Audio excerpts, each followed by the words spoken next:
AP. All right, over to the topic of discussion. Self-love and self-care. Now, I know this gets bandied around, a lot. Oh, we need to love ourselves. It's in the Bible. You go to a psychologist, 101 psychology. It's about we need to learn self-love and self-care. How come it's one of the hardest things in the world, firstly, to understand what the hell it actually is? Because sometimes self-love and self-care can be perceived by people or even yourself as, being full of yourself. Or, having ego. Yep. What's the difference between self-love and ego and people's perceptions of that? And self-care, what actually is self-care? I think a lot of people don't even know what that is. So how can they get to a place where they're actually giving it to themselves if they don't really understand what self-care, in example form in our day-to-day life actually looks like? So firstly, what I'd like to ask you ladies is what your definition of both would be. Let's start with you, Kate. Okay, self-care and self-love. How would you, just in a very short definition, for people at home that go, well, I think I love myself, but maybe they don't. What would you say is an indication that somebody has got self-love and they do care for themselves? Okay, all right.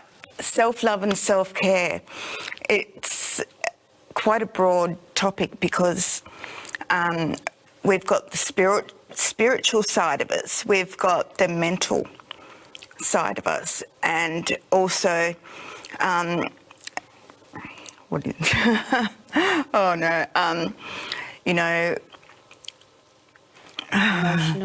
emotional, physical. You've got the whole thing. So you've got to realise that, people can take care of other things for themselves, all right?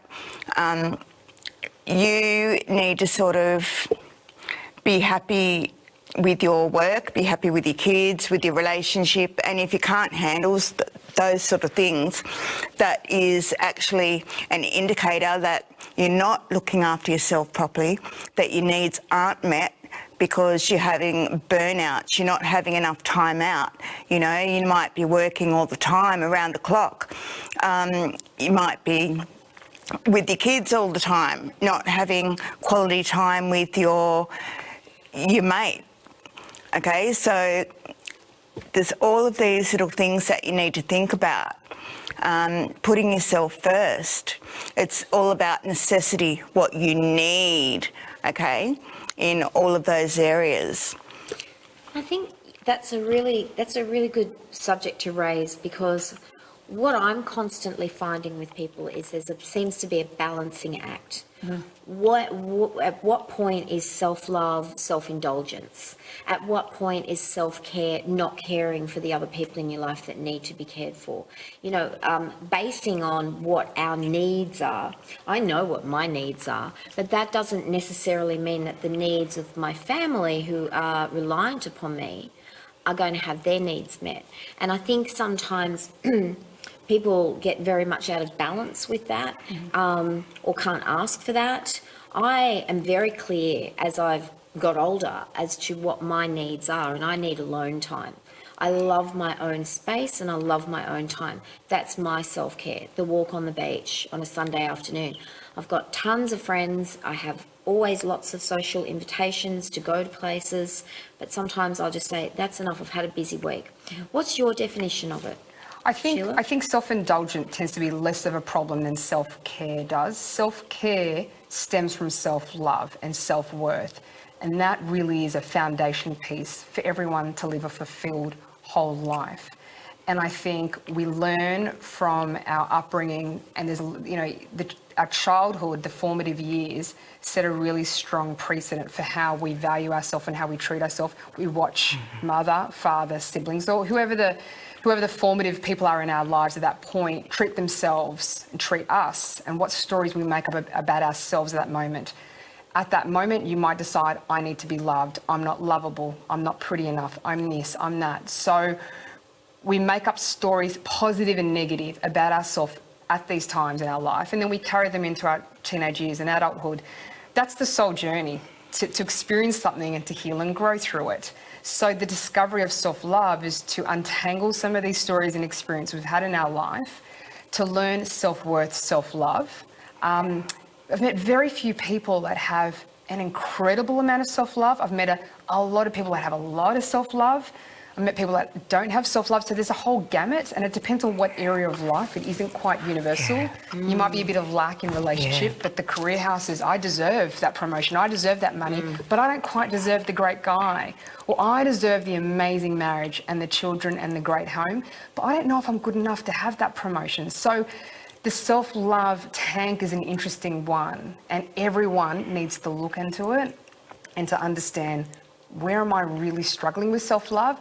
And then from that, build the pieces of self-care. And in that, that's to answer your question, the action is really variable. I think we don't really know what self-care looks like, because you've got to go within and go, what makes me happy? And you've had to, I've had this conversation with a friend recently. She's having a breakdown. I said, the breakdown leads to a breakthrough. So I'm like, she's having a breakdown. I said, hang in there, you're going to get the breakthrough. And generally in the breakthrough, you realise in that moment, how do I take care of myself? Because you stop taking care of your emotional, physical, mental, spiritual, like you said, Kay, the whole gamut of your well-being. You might let your physical down, but emotional is really great. You might have taken care of it. Your emotional, physical's kind of let go. So we're constantly working. I don't think we need to work as hard as sometimes we make it. You might have a breakup in a relationship, and that's a time of healing and work. But I think if we're also easy and kind on ourselves, and find some of the small little pieces of self-care. A lot of my friends have shown me different ways. The mothers, my friends that are aunts, the people that have big jobs, they're not getting it right. We're not, me too, getting it right all the time, but let's just try and get it right a little bit at a time and find those moments of self-love and self-care, daily, weekly, monthly, break it hour to hour. Time's a construct, but let's just... Yeah, it's kind of like you were saying, this is the big picture. Like, hey, you presented the big picture and you've sort of broken down the components. It reminds me of like all the little rooms inside the soul of self-care, which is inside us. And what I really thought was interesting was when you were saying, somebody might have the great job. And I see this a lot with people that are really ambitious and really successful in the corporate world or, in our industry. And they might be really confident and really believe that they can get those, achievements and hit those goals, and they do. But they might go home and live by themselves, and then they've got this issue potentially that they can't get a partner or find somebody. So I think this is a really big thing about, we can love ourselves. Some people love themselves in certain capacities and certain parts of themselves. And look, I also think society has got a little bit, as Andrew Denton used to say, society is to blame. Because, if somebody has this, comes across as confident and loving themselves, I think a lot of people, especially in the Australian mentality, it's a little bit of that put down tall poppy mentality. That's where they say, they're full of themselves, or they're selfish. Rather than self-love, they're selfish. Jealousy, that's all it is. It's jealous because people are doing well. Or doing what they want. That's right. Or caring for themselves. Yeah. And I think that we're all, logical, pretty intelligent human beings. If we've got so many years on the earth that we're still here, we have basic understandings that, if I don't do this for my partner or my family, I'm not caring for them. But you can still, within the context of that, take time for yourself to do some of those smaller things. That's right. And like you said, some of those smaller things are big things. Absolutely. And I think we're a society where it's a challenge with what you said about Andrew Denton, society's to blame. I think society's changed so much, decade by decade, but exponentially in the last 15 years with technology. So the way we learn self-care from our parents in the generation that raised us is very different to how we self-care now. And probably the generations prior and prior. So we're taught a way and we've got to be a way. And that's why I think it's really important to find a tribe. If you're a new mum, find your tribe of new mums.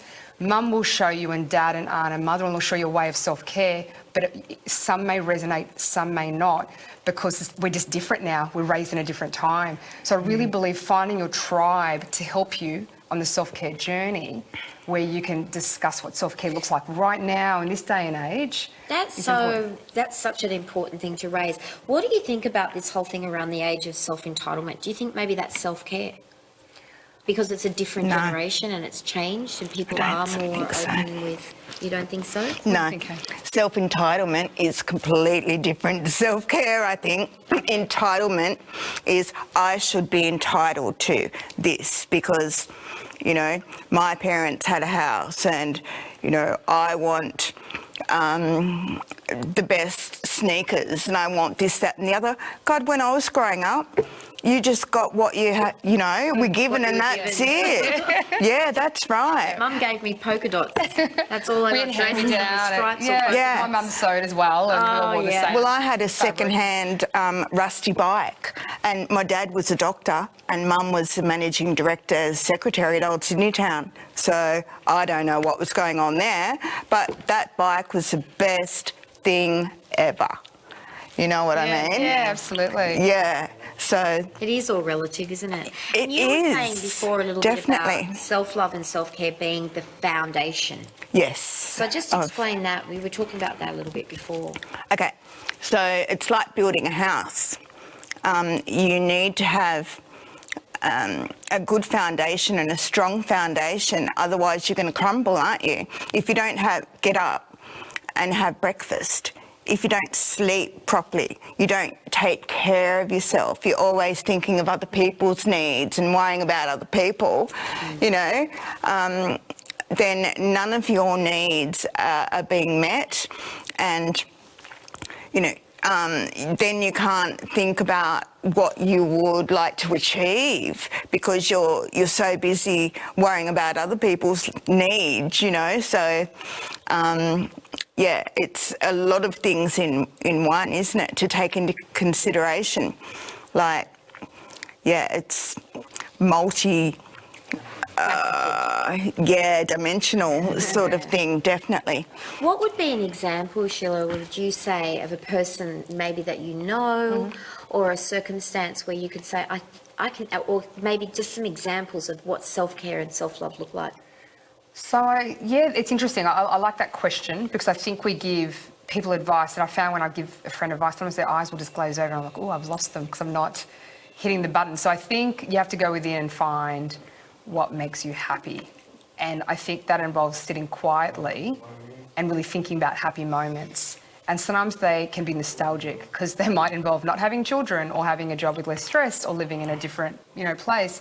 But it's tapping into the emotion and how you feel. And that's why I think the tribe around you can connect you into that. But examples are, I mean, I love going down and having a coffee and reading the paper sort of on my own. So I think a lot of people, if it's a bit of universal, but a bit of me time alone to go within, seems a bit of a universal theme, whether it's inaction alone or meditating. But I think that space to actually just center your mind seems to be quite unique. Even people that don't meditate, I find, will just find they need alone time. And then from that stems, do I want to be alone walking on the beach, reading, you know, alone shopping, spending money, surfing the net, whatever it might be. But there's a need for us, we're communal people, but that alone time I think is quite important. That's so important. I mean, for me, I know I keep banging on about it, but Pete's retreat, for me, was my alone time. Even though there was a small group of us, it was so intimate and there was so much respect for our own personal space. That to me was a revelation to me that I need even more alone time. Yep. And, you know, if I have to steal it from 7 to 9 o'clock at night when I get home from work, I don't want to answer the phone. I'm not going to return calls because that could go on. I could do that until 1, 2 o'clock every morning if I did. And I try to. I try to respond to everybody and everything, and it just gets crazy. So Pete's retreat, I think meditation is also good in an organised situation like that. Let's just do a little game before we finish up. Sure. And one example of self-care for a mum with 2 small children.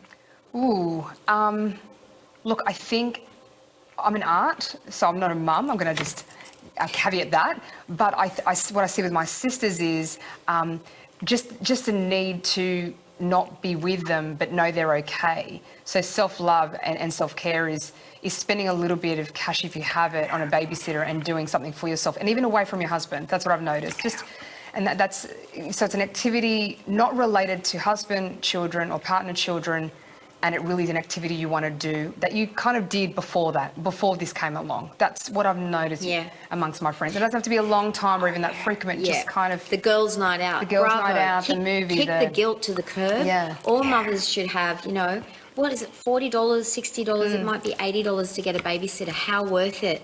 Worthwhile is it to your sanity to just have that little bit of a break? Yeah, and it doesn't necessarily even have to be with your husband or your partner. You might just want to go and hang out with a girlfriend. And I'm not a mum, so what I'd love is promoting discussion on Facebook. So if you're a mum and you've learned yourself what self-love and self-care looks like, we want your feedback about share this. it with community because, we have to help each other. Exactly. Okay, a person that's working at the top of their field, say a producer, a big television producer, because they've got people at them 24/7. That's so, right. I remember what I was going to say now. Sorry? Okay. Yeah. Oh. I remember what I was going to say now. What were you going to say, Kay? Well, I think sometimes because we're all so busy, going along with life, and for example, if I was a television producer, I'd love to be, I'd be working all the time. Sometimes I might need to sit down and remember my inner child. That is one thing about self-love and self-care that we all forget to do. Honour and remember our inner childs. So sometimes when you're sitting on the couch, close your eyes, just see yourself in a fun park or at the beach with yourself as a 3-year-old, okay? Now, pick that 3-year-old up, give them a cuddle, a kiss, tell them how much you love them, how clever they are, how beautiful and intelligent, everything. Give them all the compliments in the world. Go and have a swim with them, have a slide with them. Have fun and have a laugh. And then when you leave yourself with friends, because no one likes to be alone all the time, okay? And then when you open your eyes and, come back into your body and everything, all of a sudden you will feel so much better instantly, okay? It's like a big hole inside your stomach is just, being filled with love, unconditional love. So I think that's a really important thing that we all need to do at times. And finally, I think a really big example of lack of self-love and lack of self-care is when people don't give themselves the time to heal if they get sick. That thing where I'm afraid I'm going to lose my job, or I don't want to let my co-workers down. And I see that a lot in my industry. I'm sure you guys do as well. Where they rock up and I've done it myself. I've done it too. I feel like I'm still doing it guilty of sometimes. Yeah. And I can the headache and the fever and the whole thing, and you still rock up with the backs of tissues. That's self-love and self-care, and I've really only just learnt to do that in the last 18 months because I am older now and my body doesn't heal as quickly as it used to, and I just need to lay down in bed and zone out. It's the body just going, enough. As a manager, I'm always impressed when my staff engage in self-care, because when you lead people, and if you are a good leader, you're not just looking out for the welfare of their work and how they complete their day and how they are from 9 to 5. You generally are looking out for their entire well-being. You bring your entire self to work. And so when you have staff that know how to take holidays, know how to leave on time, know how to manage themselves, it's a breath of fresh air and it's fantastic. Watching great employees do that for me taught me I need to take care of myself. Because you get sick, you are out of action for a long time. And it creates a lot of worry for people around you at work. It's not just, it's a real concern for your well-being. And then they've got to think about themselves and you. It's like being a parent, you've got to think for two. So, taking care of yourself. There's a lot of corporations in America, by the way, that Tom's Shoes was one of the first ones that started it, and they have fun Fridays. Nobody works on Friday, or I correct myself, they stop at midday. Yeah. And they provide fun activities for them to do for the rest of the afternoon. A great idea. Barbecues, trips out. Okay, so we have to move along. And just